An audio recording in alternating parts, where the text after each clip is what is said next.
ফ্রিজে দেখলাম এই দুটো ঝিঙে পড়ে আছে, তাই ভাবলাম আজ ঝিঙে আলু পোস্ত করা যায়। তাই আমি সবার প্রথমে বাদাম আর পোস্তটাকে বেটে নিলাম। তারপর কড়াইয়ের মধ্যে তেল দিয়ে কাঁচা লঙ্কা কুচি আর কেটে রাখা ঝিঙে আলুটাকে দিয়ে ভালো করে হালকা হালকা ভেজে নেব। এরপর সেই একই কড়াইয়ের মধ্যে দেব শুকনো লঙ্কা, তেজপাতা, গোটা জিরে, 5 ফোড়ন আর পেঁয়াজ কুচি, টমেটো কুচি, আদা বাটা দিয়ে ভালো করে নেড়ে নেব।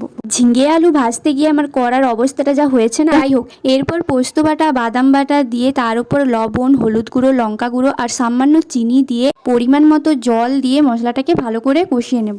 এরপর সেই জলটা শুকিয়ে এলে তার মধ্যে দিয়ে দেব আগে থেকে ভেজে রাখা ঝিঙে আলু। কিছুক্ষণ এইভাবে নাড়াচাড়ার পর দিয়ে দেব জল। তারপর কিছুক্ষণের জন্য ঢাকনা দিয়ে রেখে দেব। আলুটা সেদ্ধ হয়ে এলেই নামিয়ে নেব। ও হ্যাঁ, আমি এখানে শেষে দিয়েছি গরম মশলার গুঁড়ো। ব্যাস রেডি আমাদের ঝিঙে আলু পোস্ত। এটা নিরামিষ ভাবেও করা যায়, কিন্তু আমি এখানে একটু পেঁয়াজ অ্যাড করেছি। তোমরা তোমাদের পছন্দ মতো নাও দিতে পারো। তো ফ্রেন্ডস, ভিডিওটা কেমন হয়েছে অবশ্যই কমেন্ট করে জানিও আর একটা লাইক করে দিও। তো চলো টাটা।